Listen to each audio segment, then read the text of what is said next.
हाय दोस्तों, moral stories में आपका स्वागत है। और आज हम मॉरल स्टोरी की बजाय हॉरर स्टोरी सुनाएंगे, जो कि मेरे एक दोस्त ने मुझे सजेस्ट की है। कहानी का शीर्षक है एक साया। कहानी की शुरुआत। चौधरी साहब बैंक में मैनेजर के पोस्ट पर काम करते थे। काफ़ी खुशहाल ज़िंदगी थी। घर में उनके अलावा उनकी पत्नी और एक बेटा था और एक बेटी भी थी। दोनों काफ़ी छोटे थे, इसलिए घर में ही रहते थे। बेटा और बेटी दोनों सुशील और शांत स्वभाव के थे। चौधरी साहब की पत्नी का जीवन बच्चों को संभालने में ही कट रहा था। बेटी बहुत ही ज़्यादा सुंदर थी, बिल्कुल परी की तरह दिखती थी, इसलिए उसे घर से ज़्यादा निकलने की इजाज़त नहीं थी। अगर कोई इससे मिलने घर आता और बेटी को देखता तो उसे बिना प्यार किए बिना रह नहीं पाता। बेटी थी ही इतनी प्यारी कि सभी के पास चली जाती थी।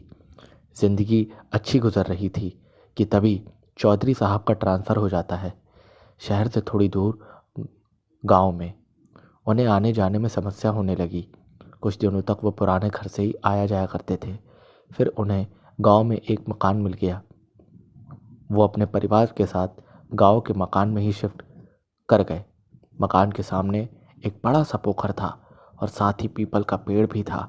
बहुत ही साफ वातावरण था, शुद्ध और पानी भी मिल रहा था, जिसकी वजह से उनकी बेटी का चेहरा और खिल गया था। अब तो और भी सुंदर दिखने लगी थी उनकी बच्ची। एक दिन अचानक चौधरी साहब बैंक गए हुए थे और दिन में एक बुढ़िया आई। उसने जब चौधरी साहब की बेटी को देखा तो उसे गोद में उठा लिया। जब चौधरी साहब की पत्नी बाहर आई तो देखा एक अनजान बुढ़िया के गोद में उनकी बेटी खेल रही है। वो बुढ़िया से अपनी बेटी ले बुढ़िया से कहने लगी, मुझे दो मेरी बेटी। बुढ़िया ने कहा, नहीं, मुझे दे दो अपनी बेटी। चौधरी साहब की पत्नी को गुस्सा आया और बोली, बेटी मुझे दो, ये बेटी मेरी है। इस बुढ़िया ने कहा, ये बहुत सुंदर है, मुझे दे दो, मैं इसके बिना नहीं रह सकती। अजीब हालात हो गए। चौधरी साहब की पत्नी ने बुढ़िया को घर से निकल जाने को बोला, लेकिन घर से निकलते निकलते बुढ़िया ने उनकी बेटी की तरफ देखा और चली गई। रात को अचानक से बेटी की तबीयत खराब होने लगी। चौधरी साहब परेशान और बेटी को लेकर डॉक्टर के पास गए। इलाज करवाया, सारे टेस्ट भी करवाए, लेकिन बेटी ठीक नहीं हो रही थी। सभी को लगा कि बुढ़िया ने कुछ कर दिया है, इसलिए झाड़ फूक वाले बाबा के पास ले गए। बाबा ने बताया कि इस पर किसी ने जादू टोना किया है। उन्होंने एक ताबीज़ गले में पहना दिया, जिसके बाद उनकी बेटी सही होने लगी। कुछ दिन तक तो सब कुछ अच्छा चल रहा था, लेकिन तभी अचानक एक दिन उनकी बेटी को किसी की नज़र लग गई। चौधरी साहब की पत्नी ने सारा घर ढूंढ मारा, लेकिन बेटी कहीं नहीं मिली। तभी उनकी नज़र उस बुढ़िया पर पड़ी। उस बुढ़िया ने पूछा, कहाँ है? मैंने बेटी मांगी थी, लेकिन तुमने नहीं दी, अब उसे ढूंढो।